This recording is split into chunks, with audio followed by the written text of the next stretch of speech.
Guys, welcome back. Welcome back to the Kalish Talk Show with your boy, Abbas Kalima right here. Now, guys, let me tell you, first of all, I have missed you. I know I've been lazy during this long period, but we are back. And I don't want to waste you people's time. Today, I'm going to give you a small, I normally let my guests introduce themselves. But today, I'm going to give you a small, a small story time of how I got to know this amazing guest of mine who I am here with today. So for those of you who have been following the podcast vehemently, you will know that after 2 good years of studying, I decided to, let's do a small break. Let's come back home. Let's stretch our, let's stretch our legs. Let's perambulate in this Nairobi. And so when I came back, you're always looking for places to go, people to hang out with. And one place continuously was popping up on all my timelines. If it's Insta, if it's Facebook, there's one place that I'm constantly seeing, and I'm getting targeted ads. we know you. Targeted ads. Just know when Insta just listening to you. I want to go to that place. We know it. So I was getting this place, and it was called Kafa. I was seeing it on the celebrities I was following. They were tagging this place, and I saw the pictures, and I visited the page. I like the vibe. I like the ambience. Amazing reviews, 4.5 on Google reviews and 4 over 5 on TripAdvisor, and I was like, you know what? This is a place I need to, I need to go. Yeah. This is a place that I need to visit. Now, less of the story time. I'm here with none other than the owner, the founder. Are there other synonyms? The beginner, the author. The KYM. The beginner. The KYM of this joint. The KYM of this joint. The OT. He's the one who's out here looking. Yeah. Things don't, what's it called? Go haywires. Go haywires. The man himself, Mr. Roy Wachira. You know when once guys come from Seattle, they normally have this this katwang. We will Roy Wachira. How do you spell that? WACHIRA. And then when they spell it, okay, now we know where the real accent is coming from. Oh, so for sure. Mr. Roy Wachira. Anyway, Mr. Roy, how are you doing? I'm easy. I'm very good. Glad to be on the podcast. Glad to be featured. Glad that you came and you enjoyed the place. I know. Day one. Yeah. For sure. Yeah. Because clearly, just by us doing this podcast means that it had an impact. Yes. A positive one. It did. So, and that's the thing. I mean, like, when you set up a place like this, my dream has always been to just have a place that has a good vibe. And it's a place that people feel at home. Because that's the number one rule. Number one rule with a lot of things I do is about making sure people feel comfortable. Yeah. When you get in, it's like you were there before. Yeah. So, as much as we got that nostalgia feel, everything, but it needs to come correct that it feels like you've always been here. Yeah. It's a place you come, you chuck your shoes, and you're like, you feel home. Yeah. The couch is there, you can stretch out. And that's what I liked when I came. Yeah. I was first of all, I was in a way almost shocked as to how you went about, you literally just sitting there with me, having a conversation, like we've always been friends. Like I was telling Drew is our DOP, director of photography, and I was telling him, I came to this place and I was like, I was with the owner and we were sitting and we were talking. I was like, I felt like we've been friends, like he's an old friend. Yeah. Like it's not awkward. It's like, this is exactly, this is kawaii. And I was like, like sometimes you can go to a place, the food is probably not even good. Yeah. But the experience that you get there is amazing. Like that's what people want these days. Yeah. You understand? And it's not necessarily saying the food is not bad. It's not good. The food is amazing here. Yeah. But I'm just saying it's an extra plus. You could almost say, I'm not even here for the food. I'm here to have a conversation. I'm just come, just as you said, I feel home. Yeah. I feel home. Because I think that's one of the things that's, the problem with urbanization, stroke globalization is the fact that we forgot, like as Africans, for example, we forgot that our core is actually our DNA. It really stems from a place where it's like a village. Yeah. Like we come from a place that we know everyone around us. No, that's true. You know what I mean? Yeah. And majority of all African culture has this aspect of we always make the guest feel at home. Yeah. It's always been core. Yeah. It's core to our DNA. If you go to anywhere, you go to Nyanza, you go to Ghana, you go to Nigeria, you go to as long as you're a visitor, people go over and above to make sure that you feel at home. Yeah. Like you were always there before. And I mean, now with the whole franchises and all that, a lot of spaces or places don't identify with those little things. Yeah, those small aspects. Those small aspects, Yeah. and they're so. I mean, look at our place. It's not really African, as you can say that. Yeah. But it doesn't mean you can infuse the African-ness in how you treat your people. Yeah. You know what I mean? So it doesn't feel pretentious. Yeah. It doesn't feel. It feels like they've always been here. Yeah. You know what I mean? And that's where we want to be. Because this is even with our co-working spaces, because we have a co-working space. Yeah. That's what we're doing, is making sure people feel at home, making sure I hate I'm not pretentious myself. Yeah. I hate pretentious spaces. I know. Yeah.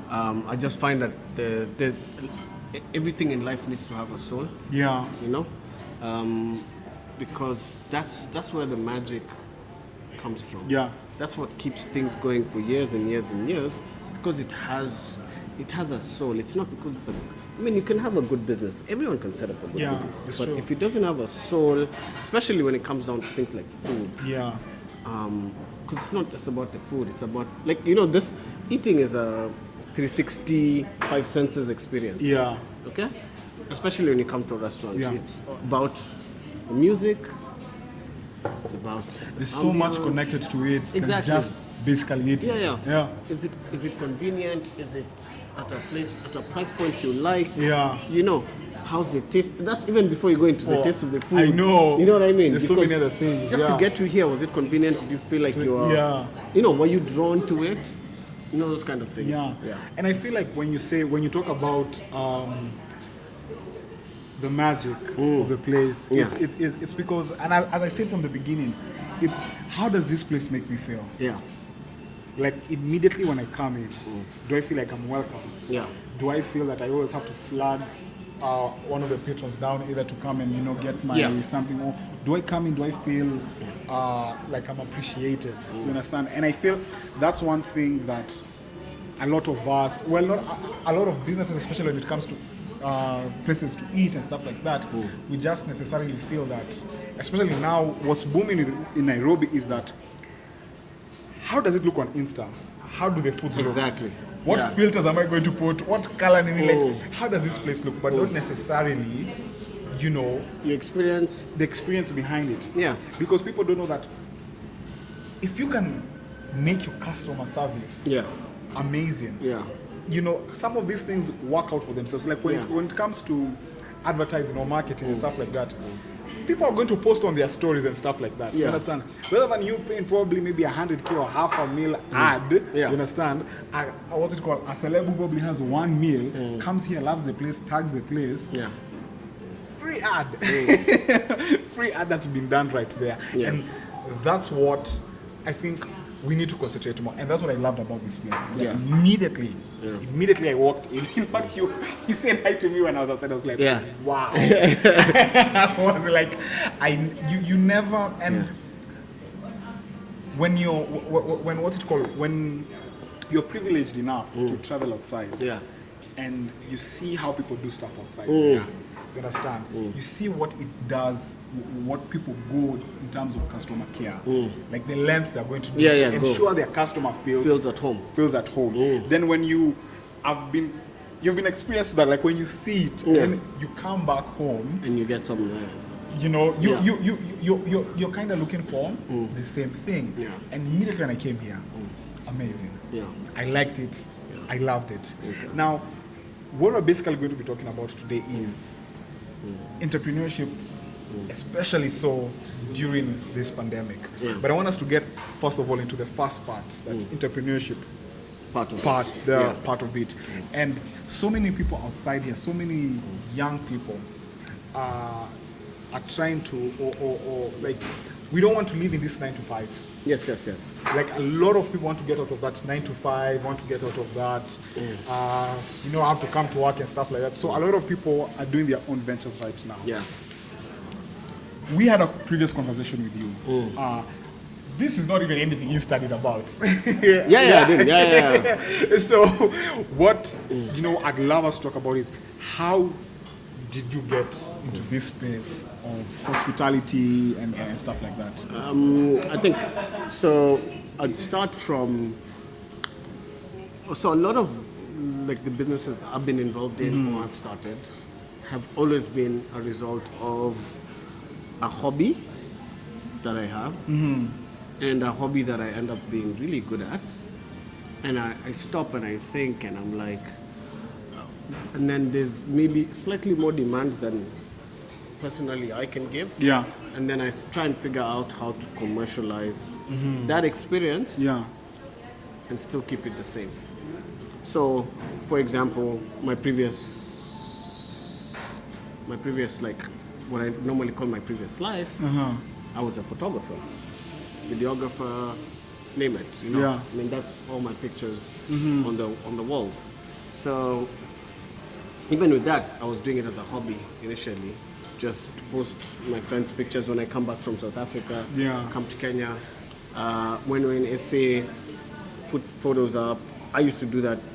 No one had to ask me. I've been doing that since I was 14.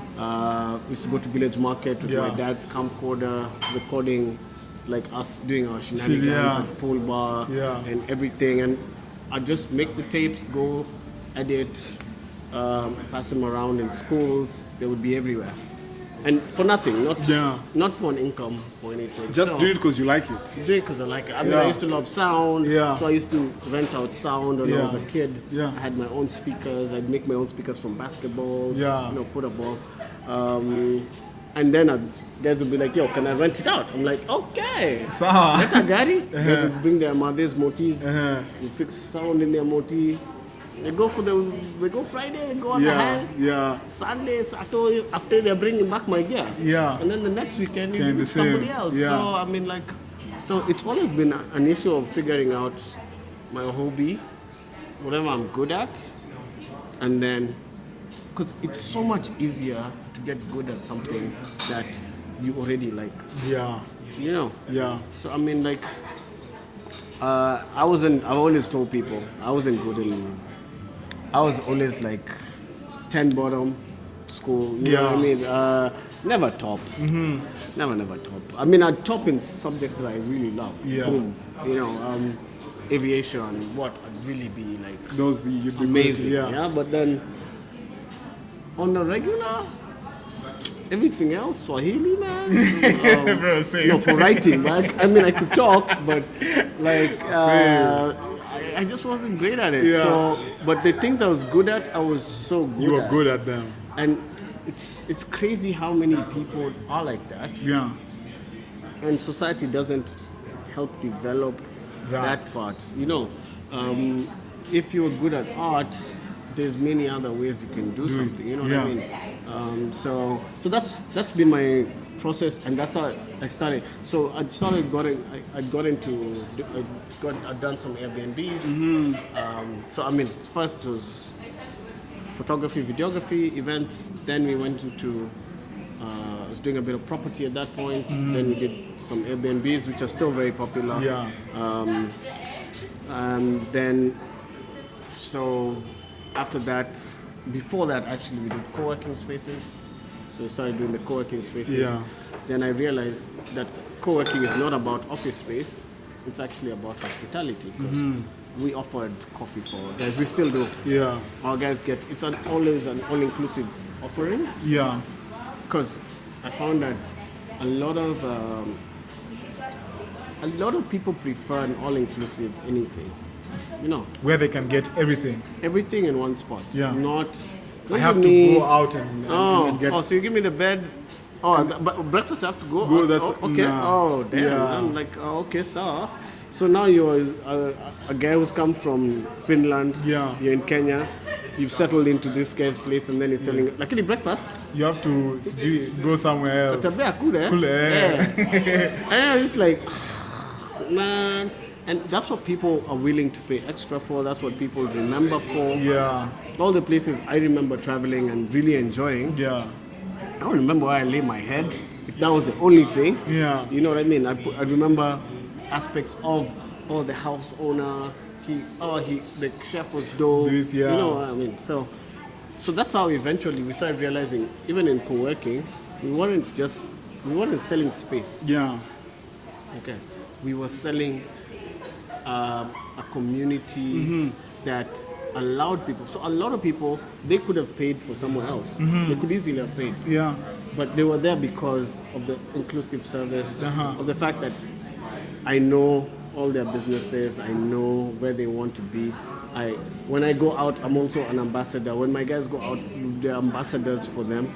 So whenever I go anywhere, I go to Hong Kong, I go Yeah. I'm selling everybody I left behind. Yeah. So whether it's investors, whether it's stakeholders, Yeah. you bring them back to them. Yeah. So it's not just space, because if you paid for space, I don't think your landlord will be doing that. Yeah. You know what I mean? Yeah. So, and doing that for nothing, not for commission, not for, just because, I mean, like, I think if you have a good service, if you have good people, you deserve to get that kind of service. Yeah. Yeah. So that's how eventually so we always had this gap where at the co-working, where I felt like we could have done a lot more. A lot more, yeah. Yeah. But in the hospitality, touching on the hospitality, Uh-huh. so we dabbled. Like, this is now it's 2 years old.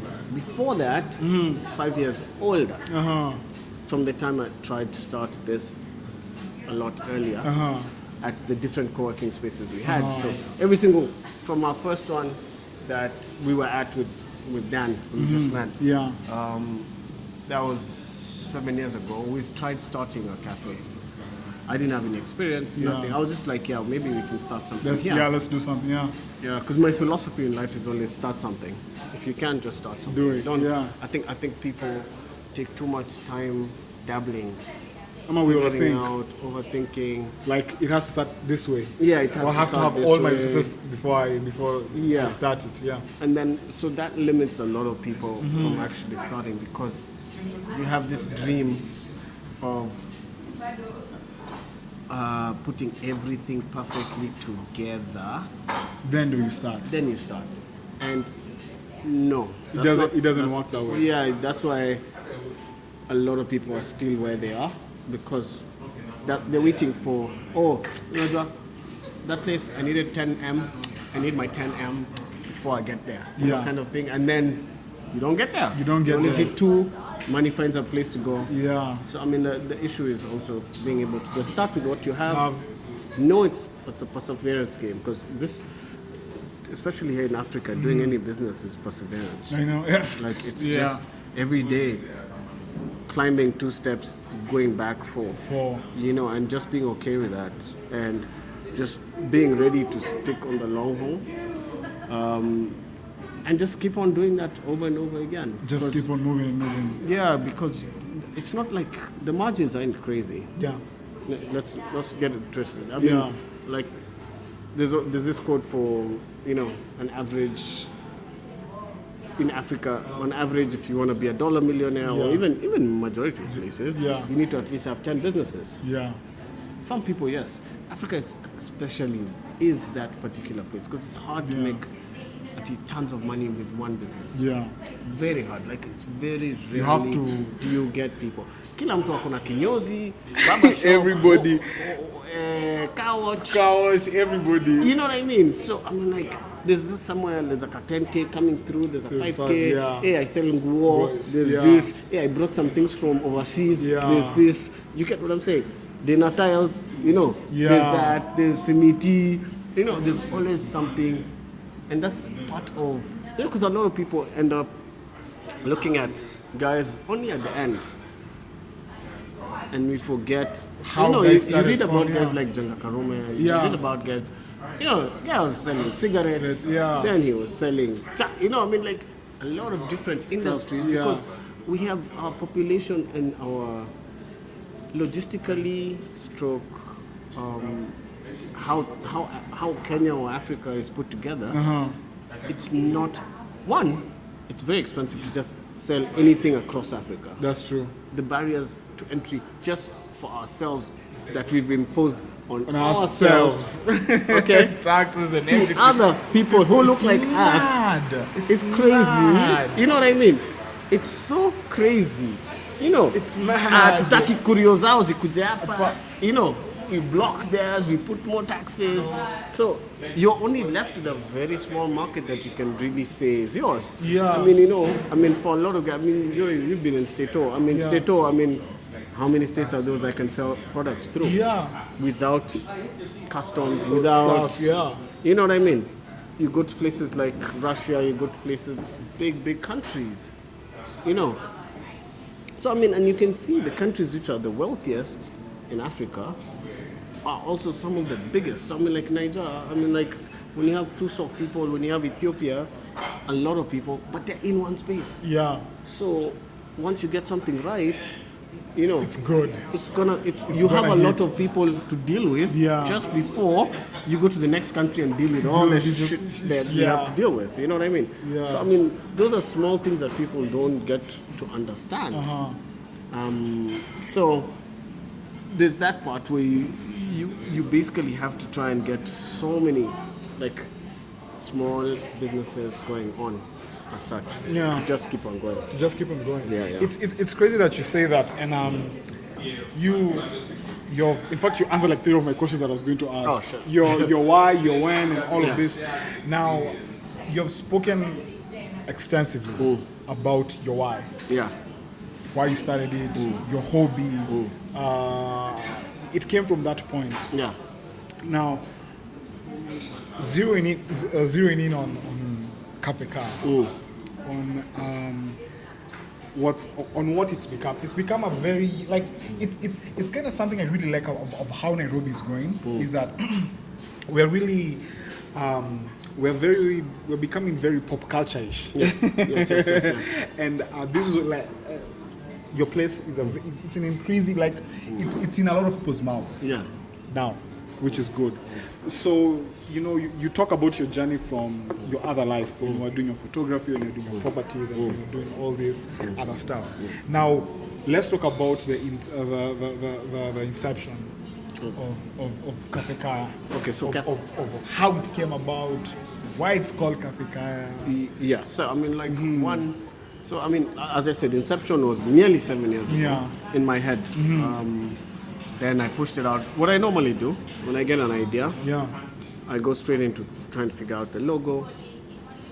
I started that process over 5-6 years ago, figuring out what the food things would be. So I had a long time to just kind of Think about it. create this thing in my head. Then, so one of the biggest things is Cafe Kaya. It's named after my daughter. So Kaya is my firstborn daughter, who's now around 11 years old.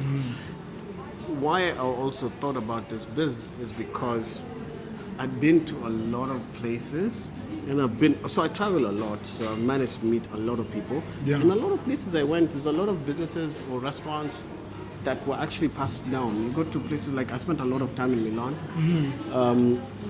A lot of the businesses there, you get, I guess, telling, I'm third generation. I'm like, I gotta stop. I'm like, what Kikuyu business do I even know? Or even a black business do I know?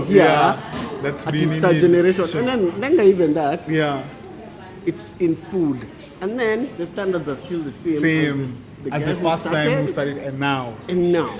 And then you look and you're like, wow, I think we have a problem. Yeah.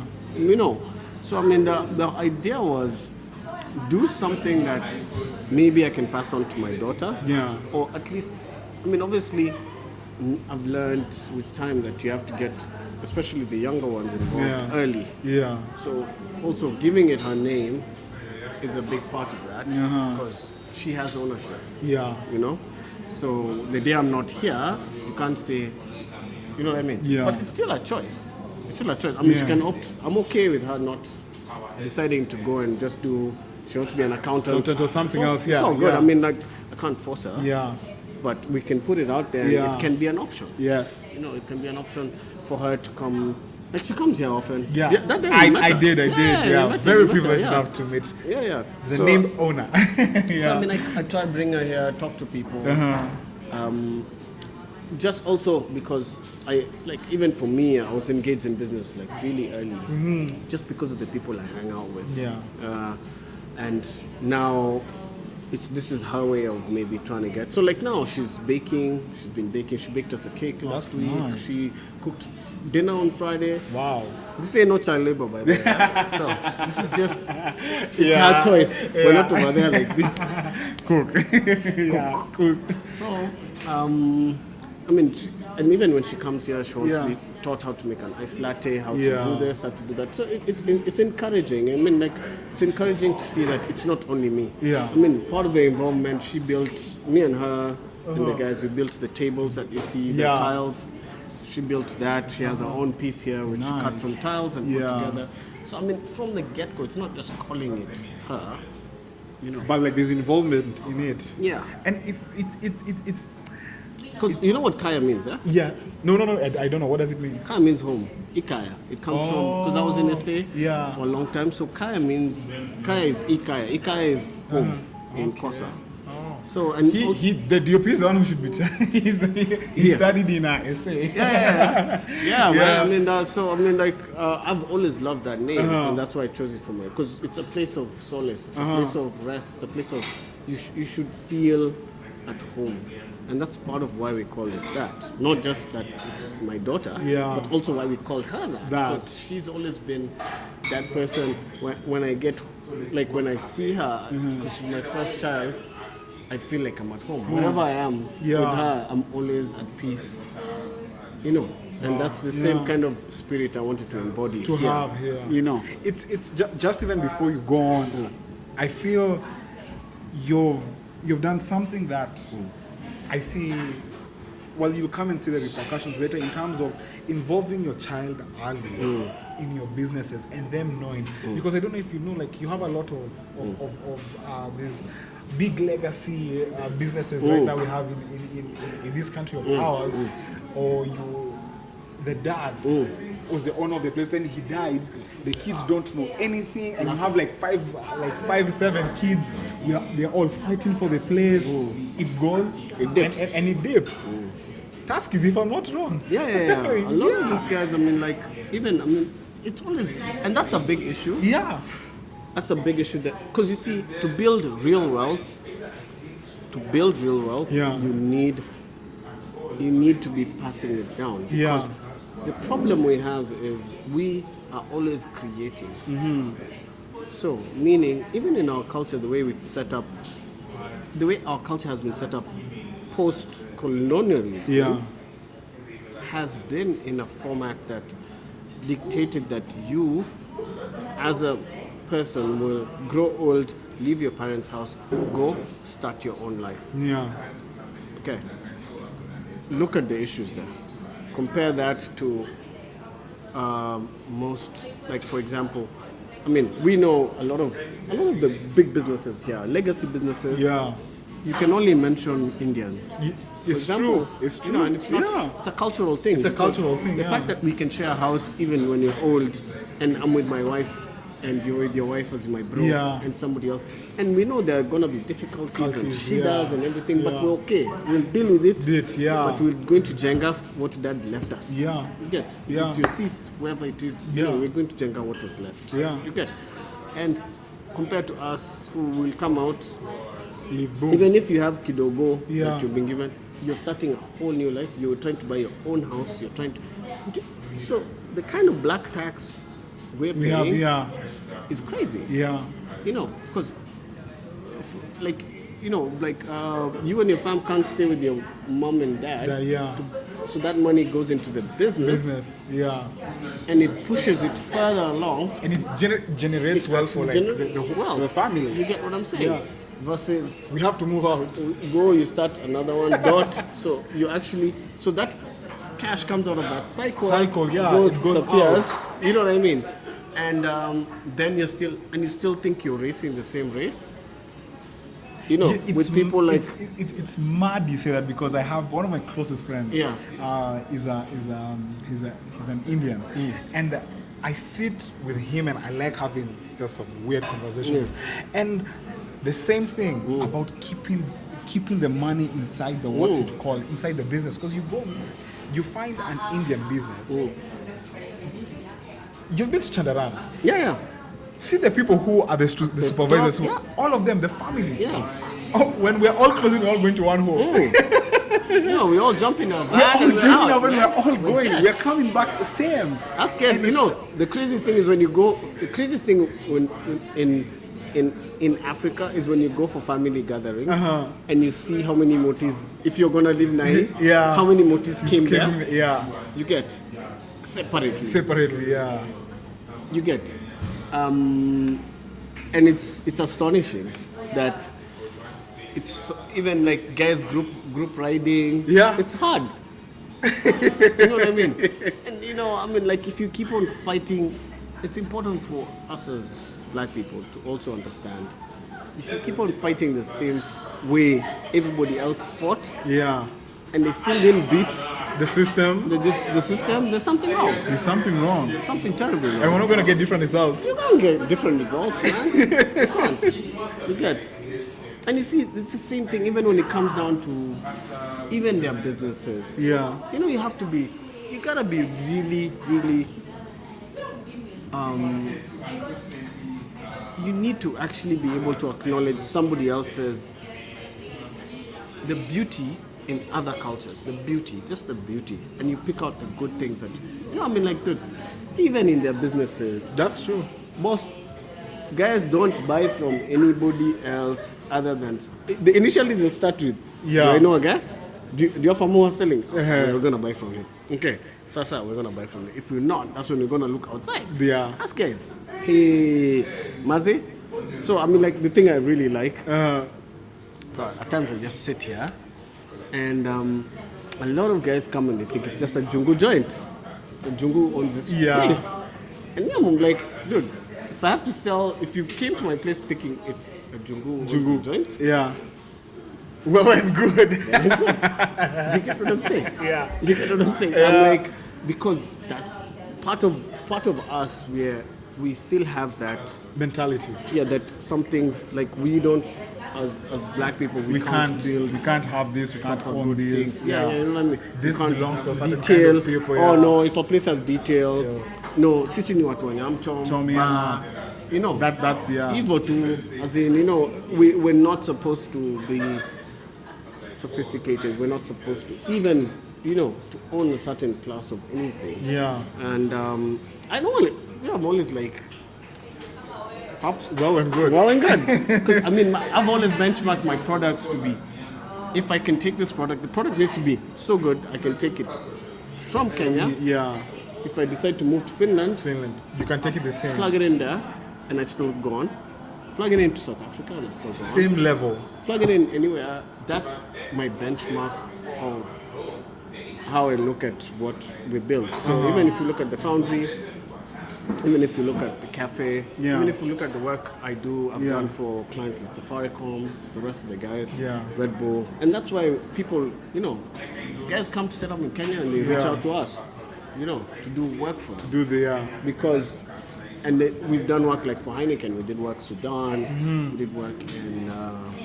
we did work in actually all countries, and we used to be their agency for all countries from here. Yeah. So Uganda, Sudan, what's this place? Eritrea. We did all their work from here. Because the thing is to go out to study, to understand that culture, to understand the standards that are required to be a world-class anything. Yeah. Bring it back figure out how to Kenyanize it to accept what you have. So if you look at what we built our places, I always build everything with the things we get around. The leather is from Thika leather. The tiles are the ones I picked from different places. The wood is from the pallets that bring stuff to us. You know what I mean? It's nothing out of place. I mean, like some of the tiles here, they only look the way they look because I cut them. Because otherwise they're one block. You get what I'm saying? Like yellow, blue at the back. All those we had to cut individually so that I get that nautical theme. Those are the wood, like from the palace that they bring.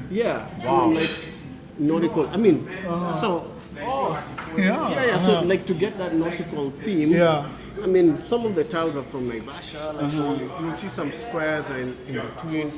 Just something, and they're made by Kenyans. So these are from, this is actually a tree that fell, and we just chopped it up and just put it together. And this I did 5 years ago. Wow. Did I know I was going to have a restaurant? No.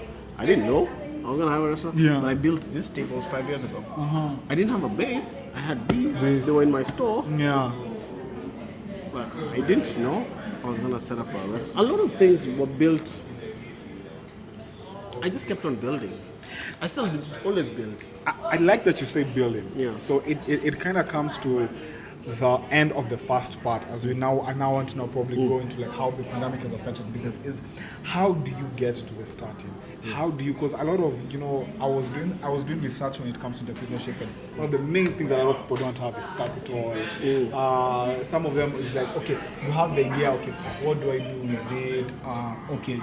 And I remember I think we kind of alluded a bit to it, was trying to find the perfect.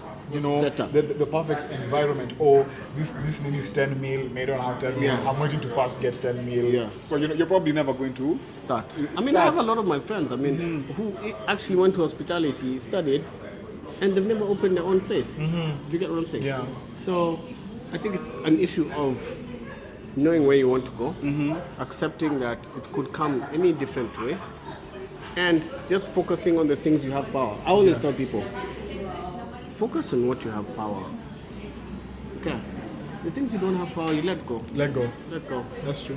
Let go. Don't sit there fighting with yourself about things you don't have power. Like, for example, I don't know if you noticed.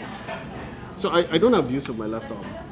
Honestly, I didn't know. Yeah. So, for example, I had an accident. That's why I stopped being a photographer. So I stopped doing events as such, doing all those things.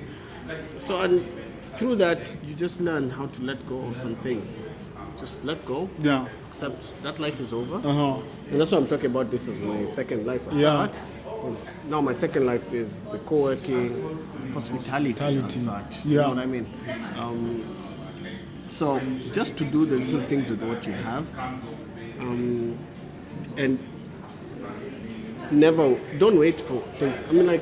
I always tell guys, this is my, I think one of the oldest pieces we have here, the fan. I got it 12 years ago. Wow. I didn't know I was going to use it for. It used to be in my house. I didn't know what I was going to use it for. But it's also one of the things that also helped me theme the idea of the place that I wanted it to be. And then a lot of the pieces I got on auctions, on eBay. You go, you have time. You're not in a rush. So things are cheaper. It's only when you in a deadline. That's when things get expensive. You know what I mean? The tiles. I always go to Tile and Carpet during the sales. I always go to Tile and Carpet during the sales. I'm like, dude, this can be cash you can use in a club. Or you just buy some tiles and you wait till the day you can use them. So it's also an issue of how you also think. Leather, same thing. If I do have some extra cash, I've always just bought frames. I've had these frames. Some of the frames I've had for way longer than I have frames in my store right now. I don't know. I built them. I'm gonna do about it. So it's about the more you talk, what I'm getting is that in your lifetime, there are things you have been like, okay, I might use this one here, I might use this one here, I might use. So as just as you said, it's not like necessarily saying okay, I'm now going to open Kafa. What do I need? Chairs. No, but there's that as well. There's It's also not that. about, so it's not only as, if you say I might, you might not. You might see the never do desire it. Yeah. to do it. It's, I know I will. I don't know how I'm going to use it, But you know you will. because you need to manifest a lot of things in your life. You need to manifest so much. You know what I mean? I mean, like if I think about the number of things I put out there, and I just I let God just lead the way. Yeah. And at the same time, I do my best to push where I can. The list is endless. It's endless. I've always just been able, because I realize that's the power of life. The power of life is in the fact that you don't know what tomorrow holds for you. That's true. You don't. None of us know. We know the past, and that's why a lot of us get held back. Get held back. You know. Yeah. But we never know. You never know if you're gonna be the next president. Yeah. You never know. But if you're not also working towards it, or working towards something, it doesn't. Some things crystallize later. Yeah. Some things crystallize later. They don't crystallize now. And that's why life is so enjoyable. Yeah. It's the fact that even as you keep on stepping forward, you still don't know. What's First, you don't know how far forward is. Yeah. And you don't know its depth. And you don't know its reach. Yeah. So there's that like whole 3D layer of life. Yeah. Which is so, it's people need to grasp. Yeah. It's wow. It's quite profound. Yeah. How you speak on it in terms of knowing where you are, knowing how where you're going. Yeah. And knowing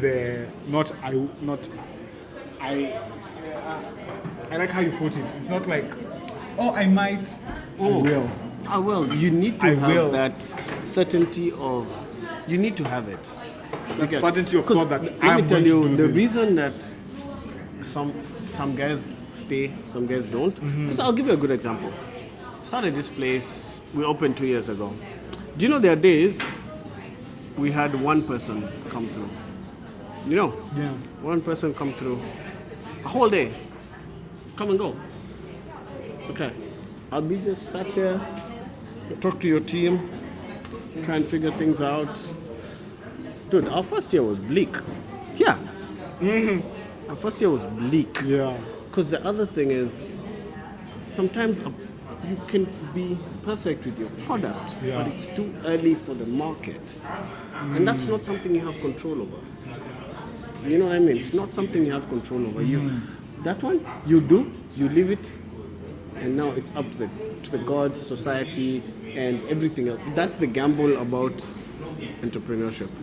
You can bring something, import something to Kenya, think it's gonna be the ish. It's going to be the thing.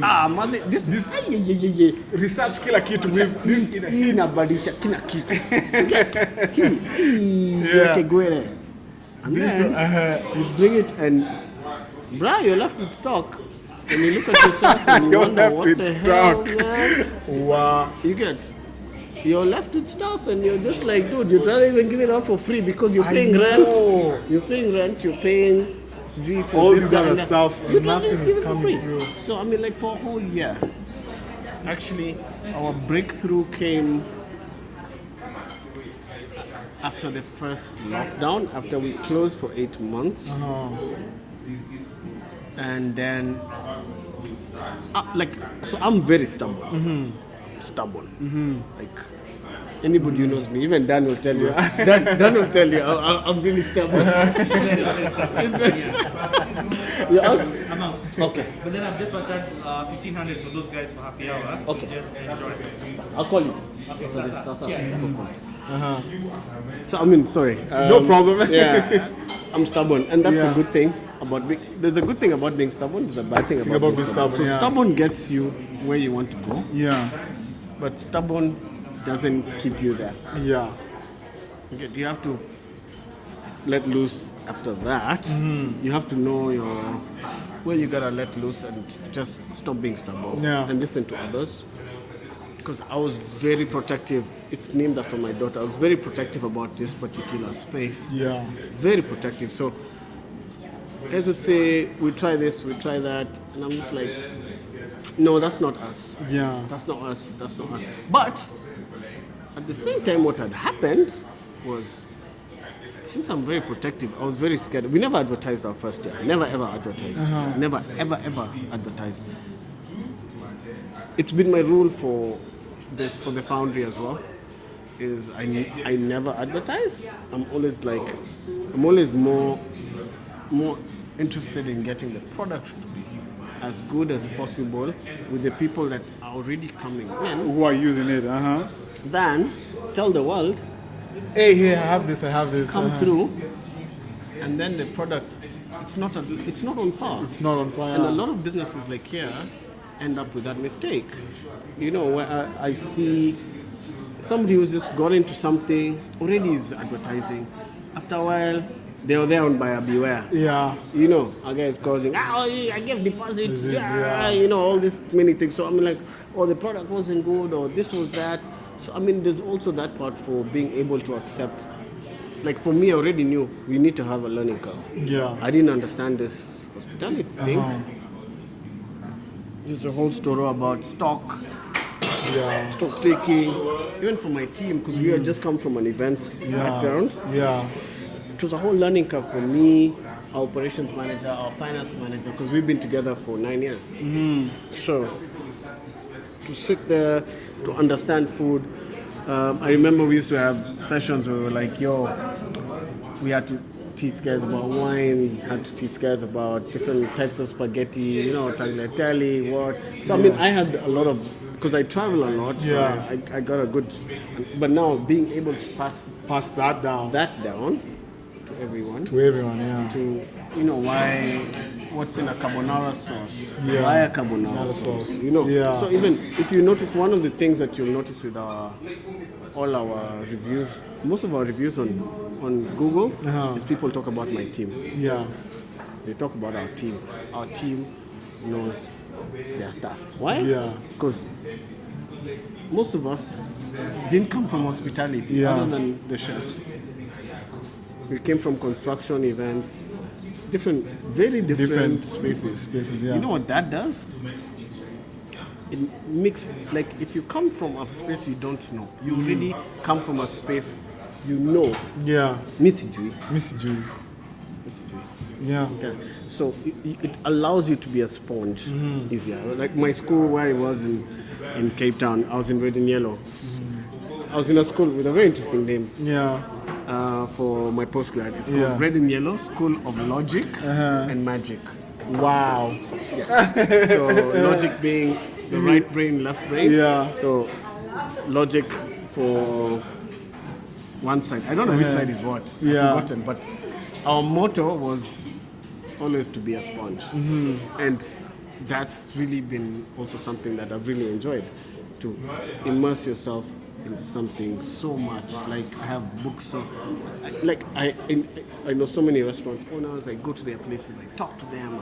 I've never been about this is my place. This is I do these things. I go somewhere and I'm like, okay, so you see all the good things somebody's also doing. See all you start understanding a lot, and that's also part of manifestation. Is being able to absorb from a place you want to be. Yeah. So good guys like Fogo Gaucho downstairs. So Milton, he owns Fogo Gaucho. Yeah. Like when I was starting up this place, because I am an interior person. Yeah. By that time I'm more of I know the space I want to put people in. Yeah. I didn't know what else is there. So that 1 year of struggling was that. Okay. Was me questioning God, me questioning why isn't this thing working? Yeah. But at the same time, getting our team getting things just started working out. Slowly by slow. Some people, yes, you just keep on evening out things, and then. But for the people who came at that point, they're the guys who really kept the spirit alive. Yeah. Because we had, as in, you know, we have locals. Yeah. We actually have locals, and that's yeah. such a good place to be. Yeah. Because we're on second floor. Let me tell you something about choosing a restaurant on second floor. It was the only space available at that point. I wanted the outside terrace badly. Yeah. We actually started this restaurant on first floor. Yeah. Something you don't know. We built it at the corner first. Okay? Downstairs, little terrace, only one-way terrace. One like way, this. We started building that 3 years ago. 4 years. I've been here 4 years. So as soon as I moved into this building, I started building it. Then this position came up. Then we decided, let's just break everything down again. And then come up. So if you go through my IG, Yeah. you will see Cafe Kai has started nearly 4 times on my IG. And I don't mind it, because another thing about society, we're always so scared to tell our friends we're doing this, we're doing that. Yeah. Because you don't want to be held Accountable. Oh, you told us you're doing this. Yeah, what's happening? What's happening now? Yeah, you find it very weird to have that conversation about what's happening. Yeah. And I'm very comfortable. Something's not working. It's not working. I'll give it time. Yeah. I'm okay with that. Yeah. You know, it's a struggle. Sawa.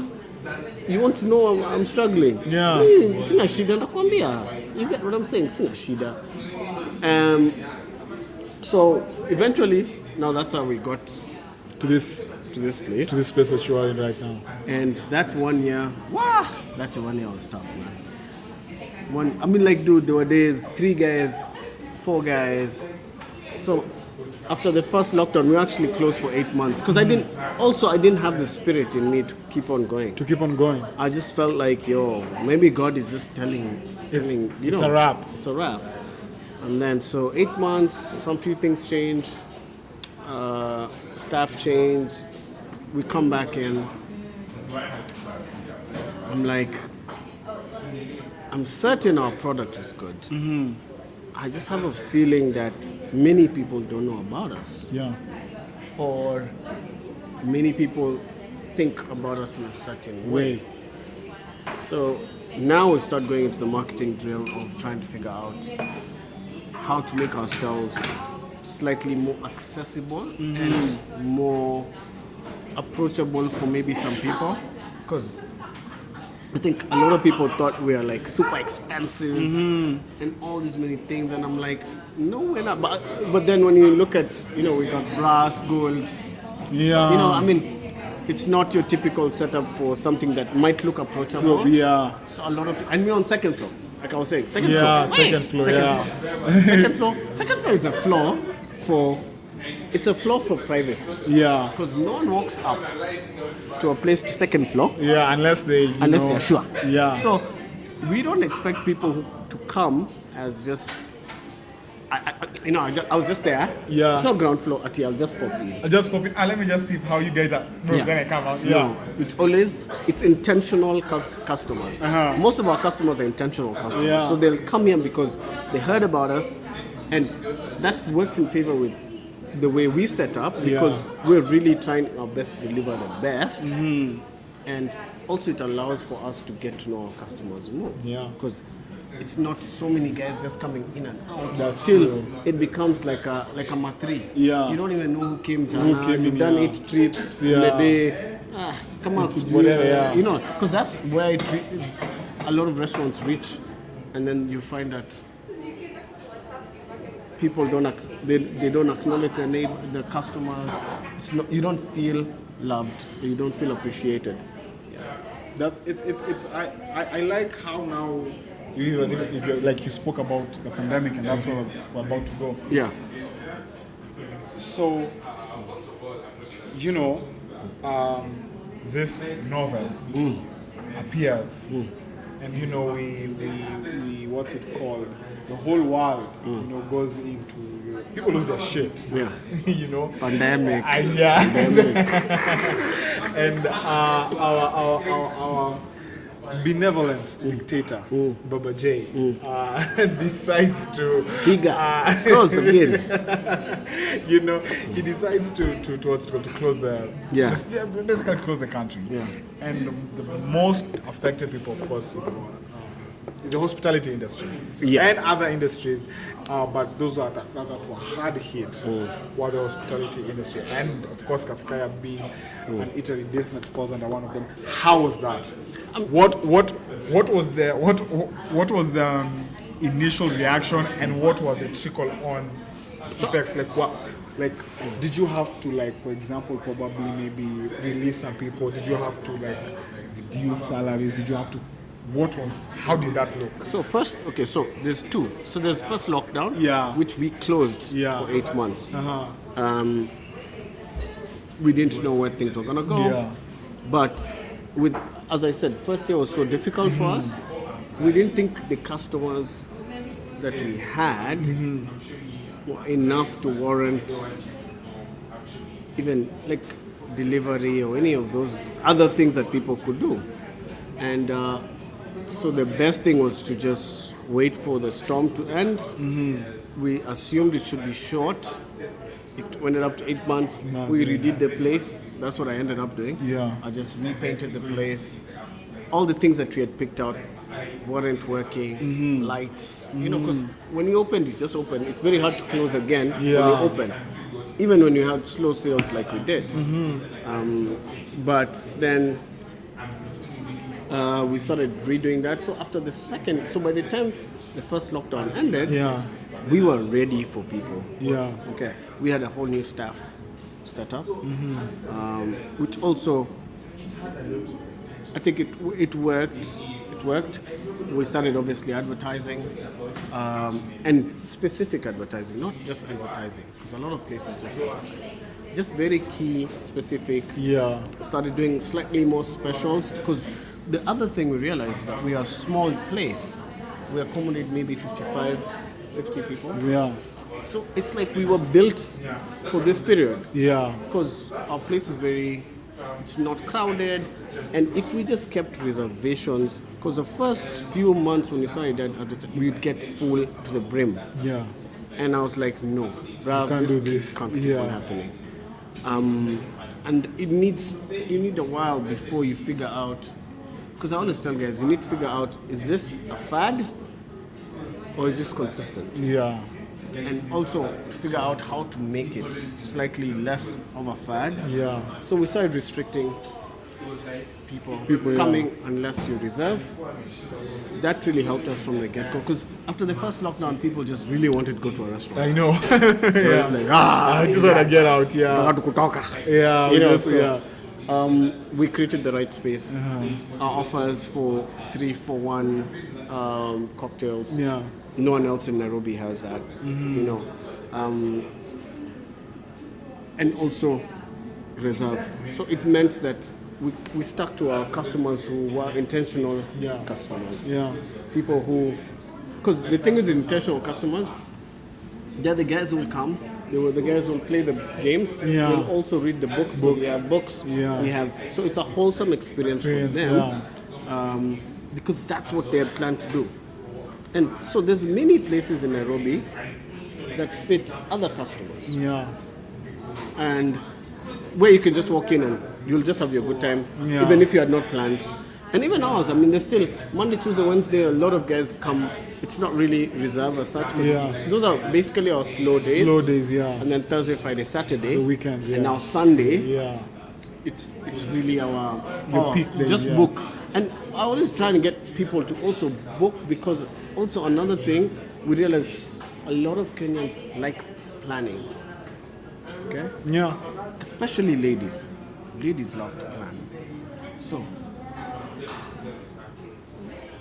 it falls in line with their character to just be able to say, I want that table, I want the table at the corner, and our place is small, so you know, guys are very specific, as in they're like, I want the couch, I want the second This table from the wall. You yeah. know. So you give them what they want. So Yeah. it feels like that's why they come back more. Yeah. Because it feels like home.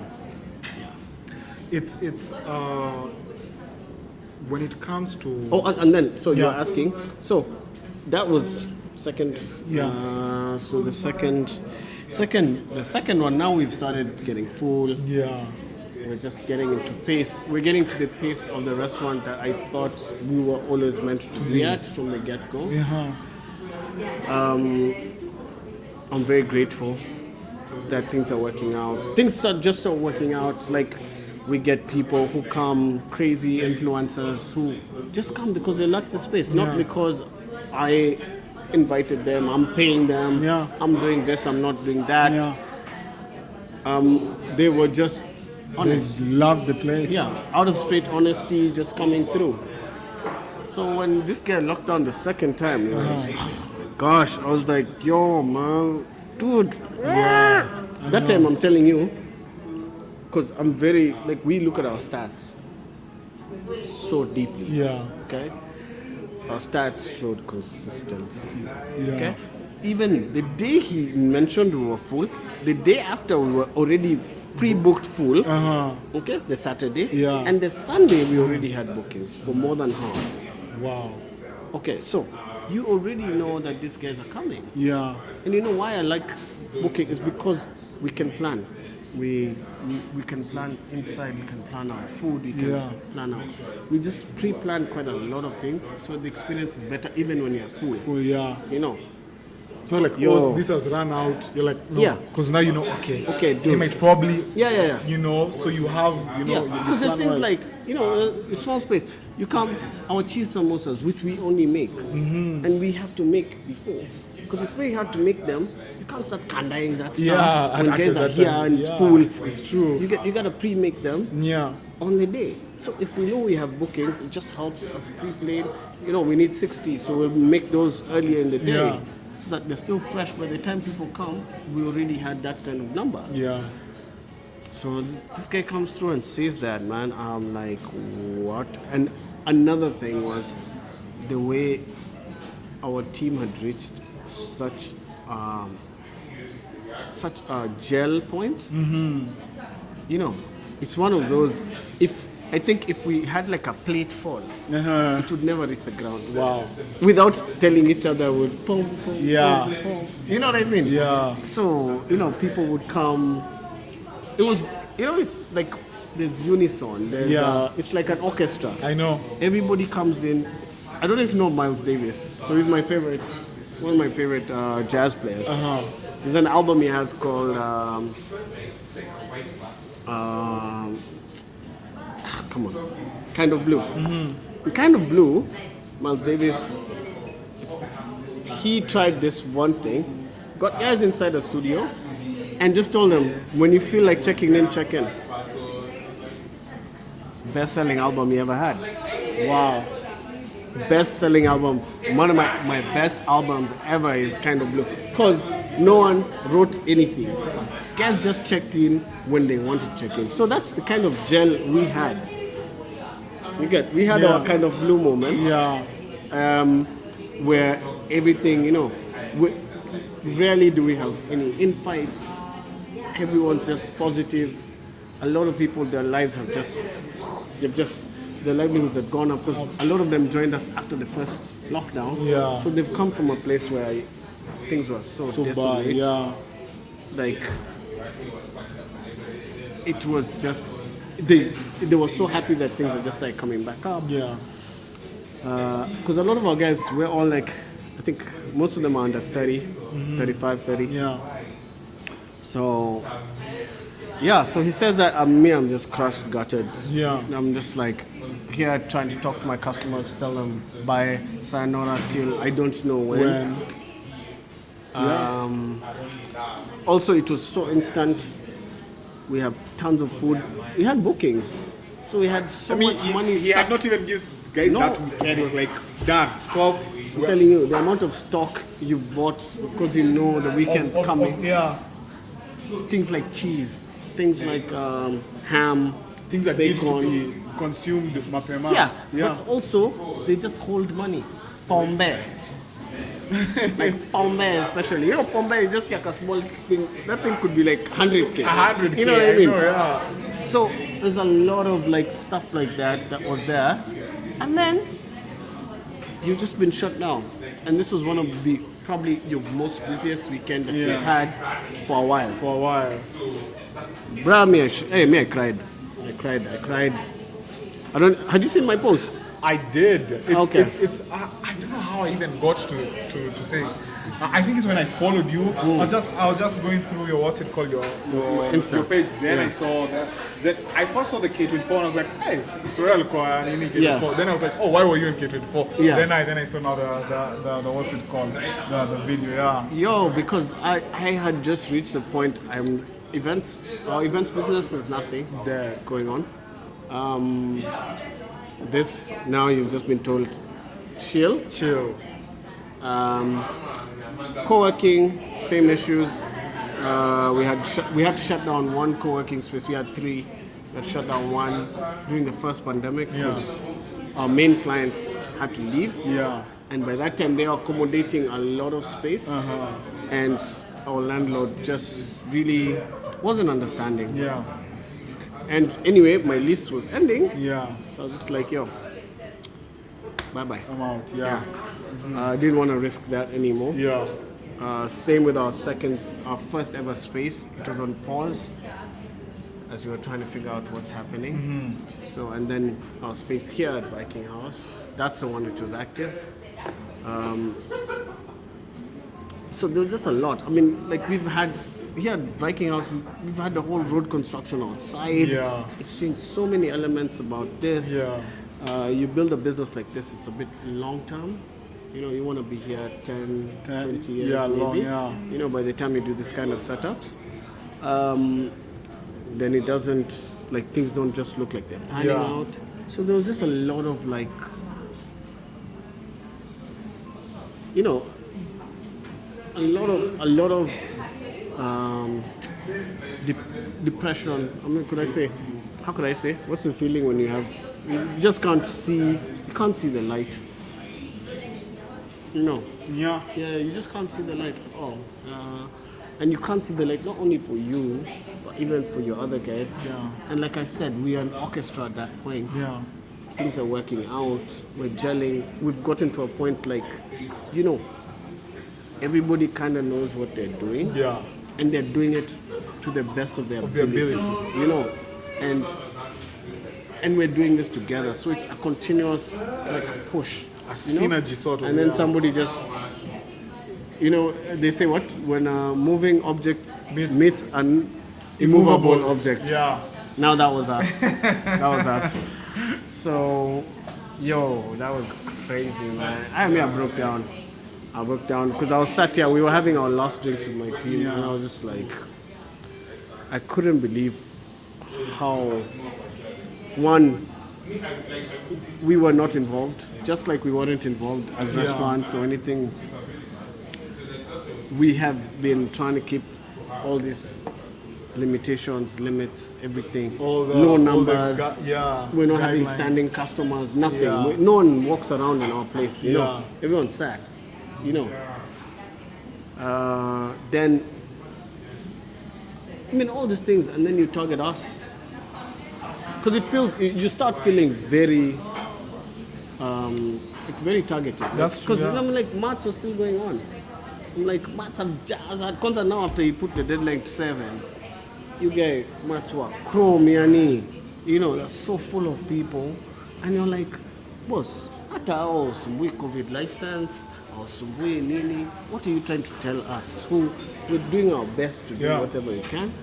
Our job is just to make sure we get livelihoods, we support livelihoods, we get enough clean. You know, we have like 3 or 4 gadgets, check temperature. Yeah. Which job have you gone inside where they check temperature? You know, I'm not trying to be. I mean, yeah, I'm it just makes trying sense. Yeah, it does make sense I'm what not- you're saying. Yeah. So I avoid my best in comparison, but if there was really consultation and it was really about managing, Yeah. isn't that something that should have been looked at? Yeah. You know what I mean? Because you castigate us as restaurant owners, bar owners, blah blah blah. Yes, a lot of guys, yeah, you'd hear of a club going on till usiku. But it's also because of the corruption that's within the us. system. Yeah. For guys like us, we close at 8. You know what I mean? Hey, boss, me, I lied. Oh, I lied you guys. That day I lied you guys. Real tears. Me, I didn't care. I was like, I'm tired. I'm so tired. I've never felt like giving up so much than like I did on that particular day. I was just like, I was kaput. And I was just like, and why I posted it was because I like posting life. Life. As it is, not necessarily filtered, you get. And I've always posted about the business, I've always posted about how things are going, everything. And it was important for people to know when things don't go right. That's true, yeah. Because we hide behind, we're in a filter era. You get? I can put a filter and look as happy as I want. Do those funny things for Instagrams, do you And put a Snapchat, smile? At the same time, guys over here committing suicide because they think everybody else's life is going right. Yeah, it's and true. it's only them Who are going through shit. Yeah. So because of that, you feel like you're such an outsider, an outlier, that you don't deserve to be here. Yeah. Okay. And that's the reality of the society that we live in right now, where we're always showing smiles. Even when things are going. And that's why when people are like, hey, people, let's fight for action, what? You go through your IG, you're like, hey, maybe I'll be solo. Because everybody else looks like they're living good life. Everyone's killer kit is going well. Yeah, but it's such a... It's the fact that we don't realize that that's just a smidget of whatever that guy's life is, and no one's willing to share their pain. Yeah. And I'm like, dude, people need to start sharing their pain. You need to acknowledge your highs as much as you acknowledge your lows. It's true. And that's something we are not taught by our society from a long time ago. So I was like, dude. Honestly, when I watched the video and then watched I think I watched the interview first. I watched the interview first, then I went and watched now the video. Yeah. And when I thought about it, I was like, you've brought out a humanity, and a humanity of the realization of what is actually happening, of how these laws that people make in air-conditioned rooms, how it affects common businesses and how it affects, what's it called, businesses. Because I remember when the second one, the second one was done, I had, what's it called? There's a place I normally like walking on Gongo. I like just walking in the afternoon, earphones, and just walk around. And every time I walk around that, they have their small bars, and they have just places where guys go chill, go cool and stuff like that. And I normally go there and, you see the places acting. And because I remember he announced it like at around either mid-morning, afternoon, up. Yeah, it was afternoon, like afternoon, 3-4? 3-4, 3-4. So I normally like doing my walks in the evening. So I was walking, and I'm just walking through that area, and dead, no lights, no nothing. And I'm just asking myself, I'm like, there's someone now who doesn't have a job. There are bills that need to be paid. I remember when we had the first conversation here, and we spoke about it, and we said like, suppliers still need to be paid. They don't give a shit about whether a pandemic has happened. And just thinking, I was like, wow, there's someone here who the ability for them to maintain their livelihood is now not there. Yeah. There's rent that can now not be paid. Yeah. There is a child who can now not go to school. Yeah. There is someone's life has been brought at a halt. And what I think pissed me off more was when I was watching that, those directives being made, a statement was made at the end, and it was, if I can paraphrase, and it was said, "Muvumilie." That pissed me off. Now, I personally, when places close and stuff like that, I'm not going to necessarily say, oh, I have a business, or I have I have a stuff like that. It's like, but I feel for people. You understand? Even me doing my own podcast, there's a place I normally go to. I can't go to that place. It's closed. You understand? Yeah. It's closed. Or I can't go to church. It's closed. I can't go to this place. It's closed. And I remember when I was telling Drew, the day when it was announced that weekend, I was going to come. And I think I also told you, I had planned on. I was like, this is why I'm at. And that's why when it's open, it's the first place I was running to. I was like, I don't know how long this is going to last. I'm not going to postpone ever. Because I had seen it for a long time and I wanted to come. And when I watched that video, I was like, we really have to, as a country, as people who are in those positions of power, and we, the elected, we who bring these people into the places, we really need to start holding people accountable. Like, we really need to start knowing that we just can't tell people, ati muvumilie. We just can't be telling, oh, let's just make these rules and be like, oh, there was one statement that I was like, we made this decision. I think when the lockdown was done, and I think after 1 week, there was so much backlash, and our overlord came and said, this decision was not made by me alone. It was made by other interested parties and other health officials for the nini. And I'm like,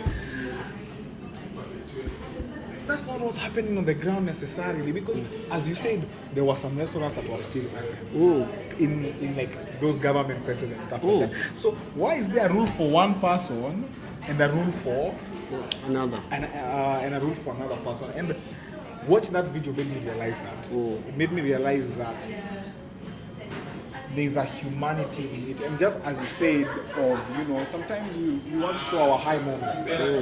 It's easy for us to show ourselves when we're smiling, and very hard for us to show ourselves that we're in the bad.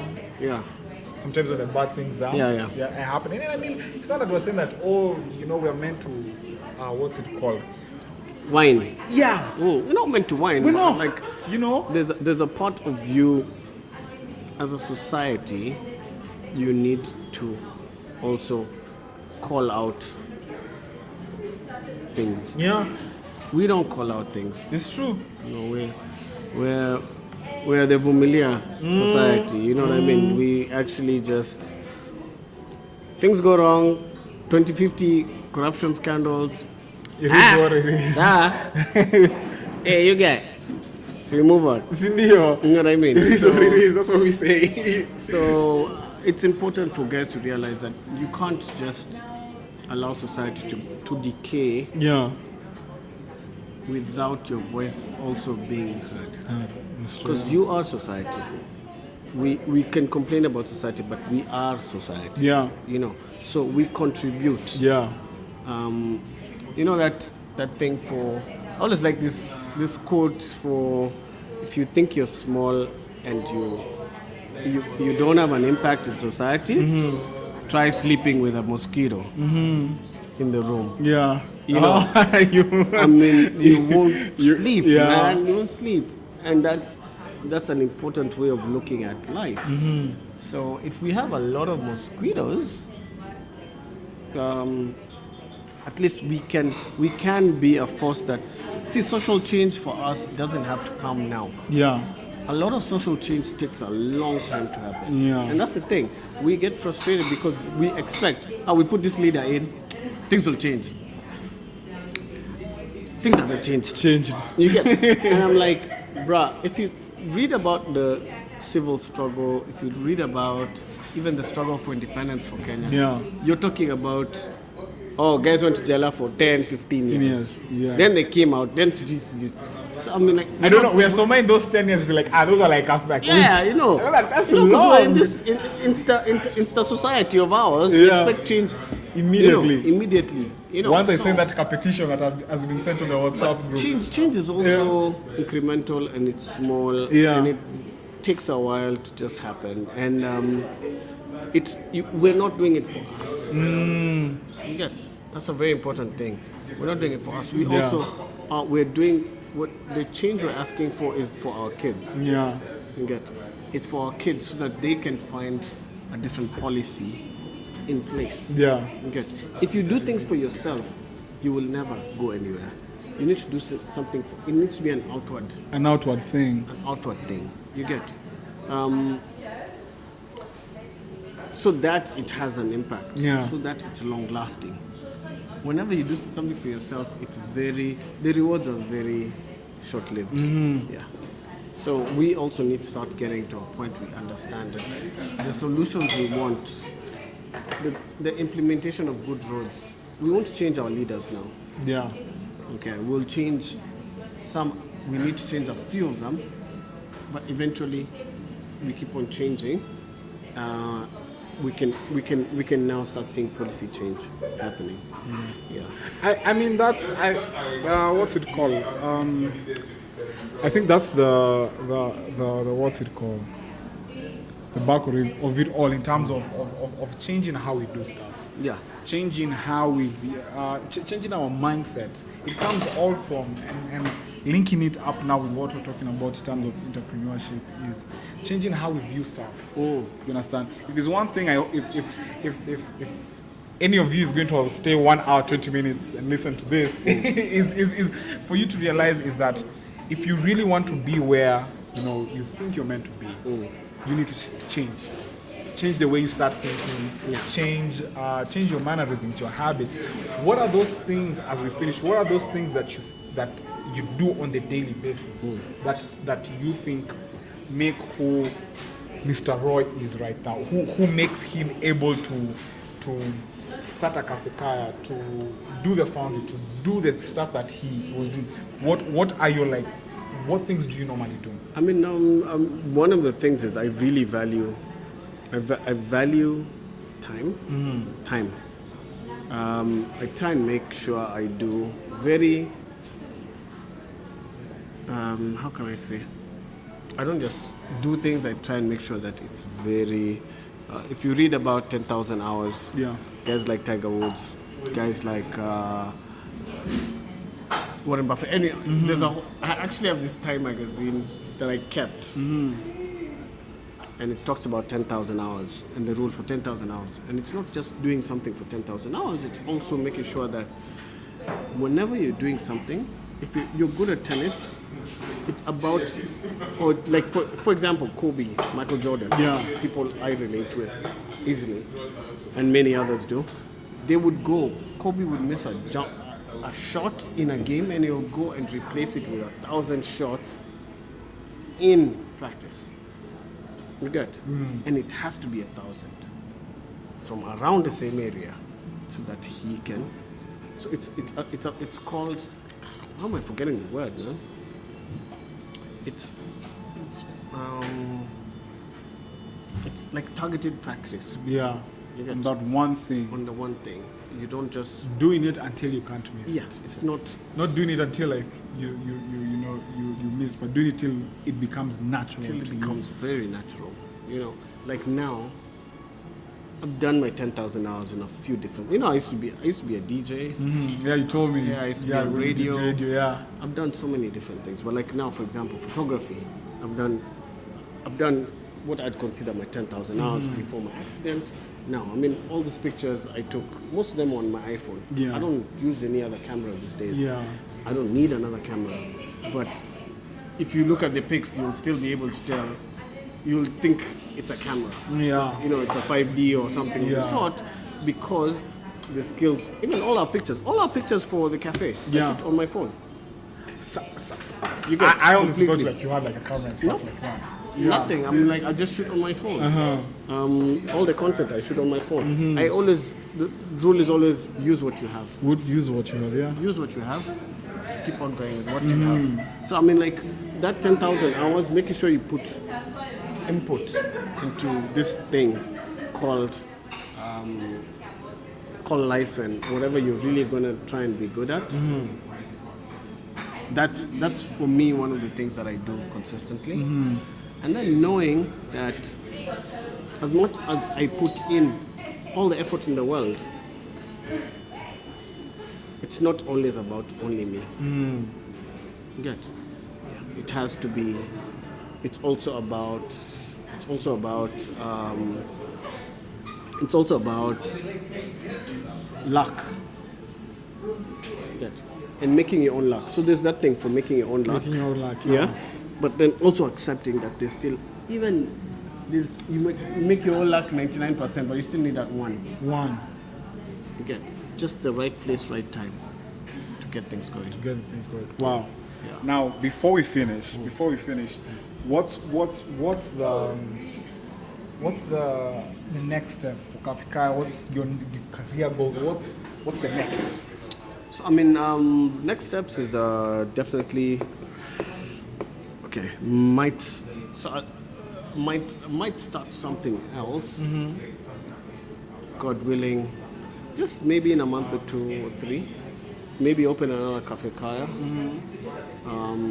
or something of the sort. I've really been enjoying this space now. My team also has been really enjoying. There's limitations to where we are. The way society is built now. Nairobi is also changing. Yeah. There's a lot of people who travel from so far. Like I check our stats on Google to see where people search us from. Yeah. And I can see where people go. And I can see where the clusters are. So I think there's a cluster that needs to be served. Yeah. That they don't have to come so all far the way away, to here. Yeah. but in the same distinct way. We're still working on our burger. Because we don't have a burger yet, because I'm very particular. We take a lot of time for research. We just got our bun right. So we're happy with the bun. So now we're going into the rest of the things. It's nice. I just want it to be thoughtful, you know. Yeah, I mean, like, so I hope we can be able to push on. But also, I think for me more, I want to see people who look like me inside this space. It's been a very lonely experience. Yeah. I won't lie. Other than guys like Mama Rocks, who I knew from way before, Uncle Nenes.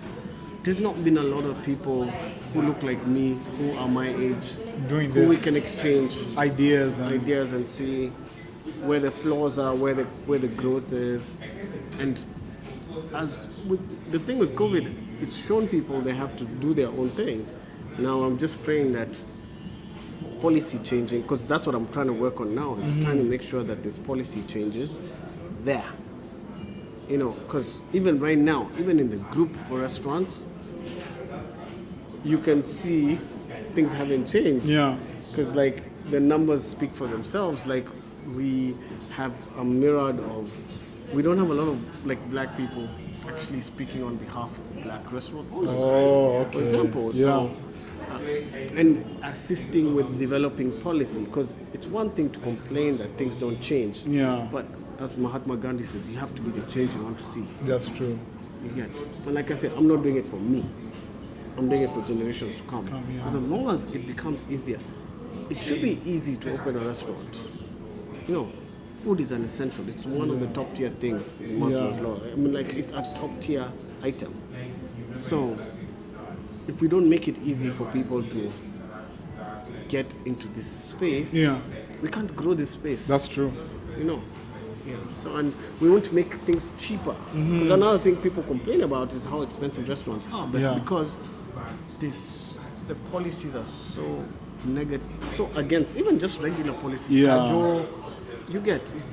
No one wants to deal with them, so you find less people there.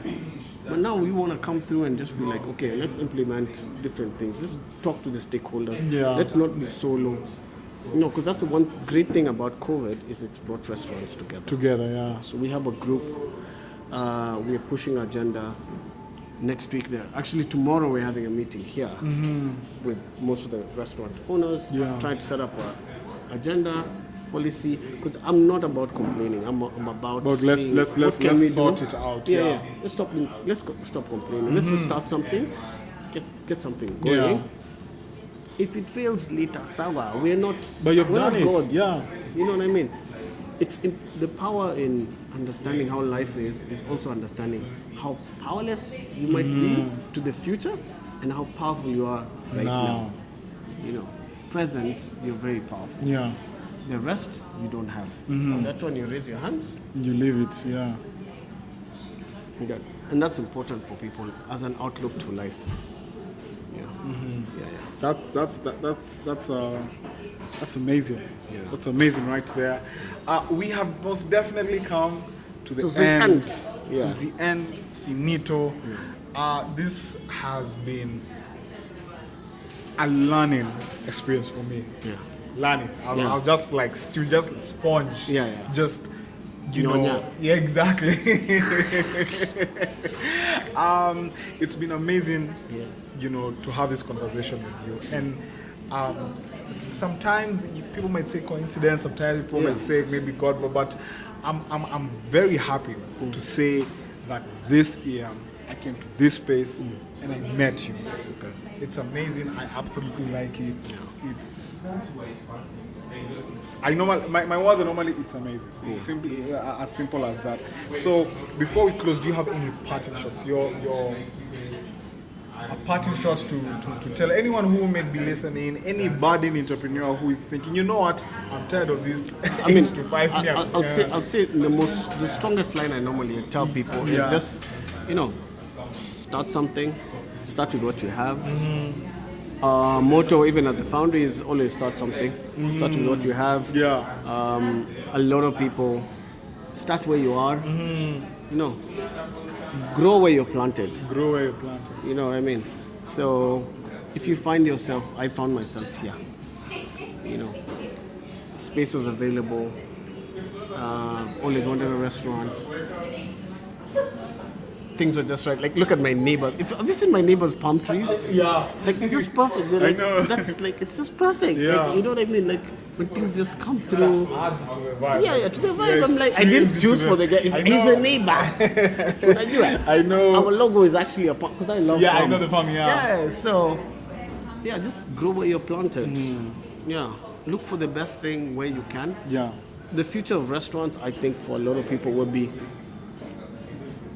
or even business will be to do it where you are. If you own a property, just do it where you do. Do it where you are. Don't keep on asking for a different market. All these things. I mean, everybody wants to come to ST. They think it's busy, but there's also a cost to it. That's true. Yeah. I have my friends like Weibo Dishes. Yeah. She's in Garden Estate. She does her thing in the house. She's covering herself. Her brand is legendary.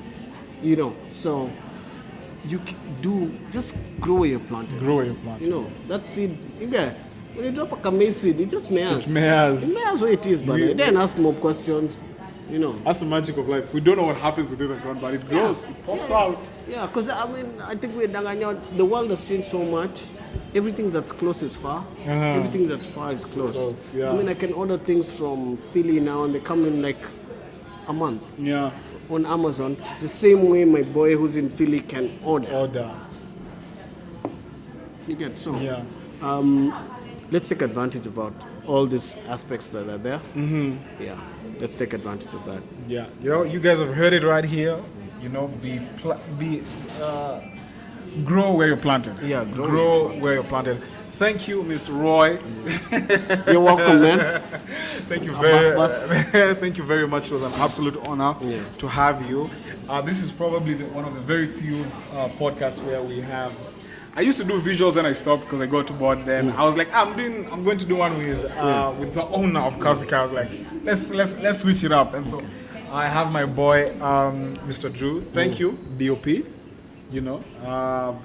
Behind the scenes. Thank you, guys, especially if you've stayed 1 hour and 3 minutes to listen to this. Thank you very much. And hopefully we'll be back to more consistent content creation. And as I always sign off, remember, before anything else, hold my mic, to keep God first. Thank you very much and see you next time.